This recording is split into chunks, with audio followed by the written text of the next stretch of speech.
नमस्कार। कल मध्य प्रदेश सरकार की कैबिनेट बैठक हुई और उसमें एक बहुत बड़ा फैसला लिया गया राजस्व विभाग को लेकर पटवारी पदों को कि 5204 नवीन पटवारियों के पद सृजित किए गए हैं।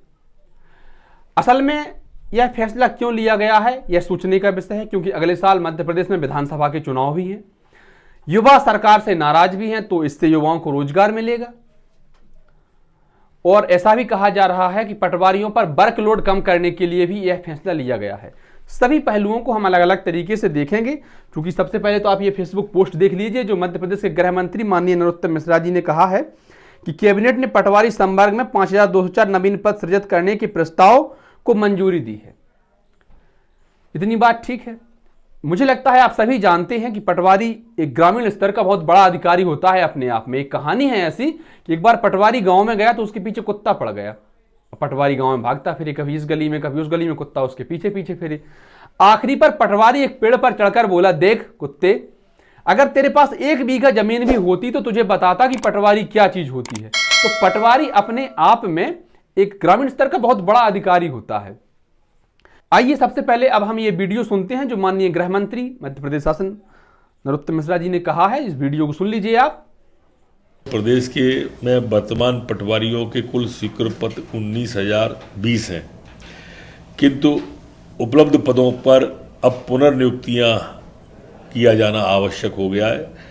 पटवारियों के बढ़ता कार्यभार, उनकी उपयोगिता, इन सबको देखते हुए आज कैबिनेट के द्वारा पटवारियों के 5204 नवीन पद सृजित करने का तय किया है। इसको 3 साल के अंदर इन पटवारियों की भर्ती को किया जाए, पहले बड़े लॉट के रूप में इसे स्वीकृत किया जाए, ये मध्य प्रदेश की कैबिनेट ने तय किया है। तो चलिए, चूंकि मध्य प्रदेश के गृह मंत्री डॉक्टर नरोत्तम मिश्रा जी ने कहा है कि 3 साल के भीतर इन पदों पर भर्ती की जाएगी जो रिक्त पद हैं। हम पदों को सबसे पहले समझते हैं। आखिरी बार मध्य प्रदेश में पटवारियों की भर्ती कब हुई थी भाई? 2017 में। कब हुई थी? 2017 में। तब से तो भर्ती हुई नहीं है। पहले जो कुल पद थे, मतलब कल के पहले ही मान लो कुल पद, तो यह कुल पद हुआ करते थे भाई 19,020। 19,020 कुल पद थे। जब ये 2017 में भर्ती हुई थी तब रिक्त पद रह गए थे लगभग 1630 जो थे वो पद खाली रह गए थे। मतलब कुछ लोग वेटिंग में थे, फिर कहा कि वेटिंग में प्रक्रिया आगे बढ़ेगी, उनको ज्वाइनिंग मिल जाएगी। 5 साल हो गई, वेटिंग वालों को ज्वाइनिंग भी नहीं मिली और कुछ लोग कोर्ट में भी गए हैं, वो उनका अपना मसला है। अब जो पद हो चुके हैं कुल, क्योंकि इसमें भी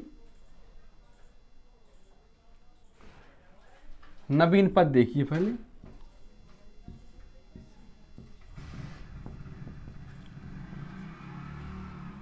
$5,204। तो अब ये जो कुल पद हुए ये हो गए 24,224। 24,224 कुल पद। भर्ती कितने पर होनी है? 1600 जो पहले खाली थे, 5204 ये निकाले गए, तो कितने हुए? 4, 3, 8, 6, 6834। अब रिक्त पद 6834 पदों पर भर्ती होनी है। ये 3 साल में होगी और ऐसा कहा जा रहा है कि पहले चरण में सिर्फ 3000 पदों पर भर्ती होगी। अब ऐसा क्यों कहा जा रहा है ये सरकार समझे। तो इस हिसाब से लगता है कि सरकार को अगर भर्ती करानी है, पटवारियों से वर्कलोड कम करना है, युवाओं को रोजगार देना है, तो सारे पदों पर भर्ती करा दो ना, इसमें क्या दिक्कत है। किस्तों में करा रहे बस उससे कोई मतलब निकलता नहीं है। फिर शिवराज सरकार ने राजस्व विभाग के लिए पटवारियों के 5204 नए पद बढ़ाने की घोषणा की है, यानी अब कुल पद 24,224 हो जाएंगे। इतनी बात ठीक है। अब देखिए पटवारियों पर वर्कलोड होता क्या क्या है, इनके काम क्या होते हैं। तो वर्तमान में पटवारी लैंड रिकॉर्ड के मूल कार्य के अलावा न्यायालयीन प्रतिवेदन, नामांतरण, बंटवारा रिपोर्ट, गिरदावरी, फसल बीमा, उपार्जन, जाति प्रमाण पत्र, बीपीएल जांच, कृषि गणना, ऋण वसूली में सहयोग जैसे अन्य कार्य भी करते हैं।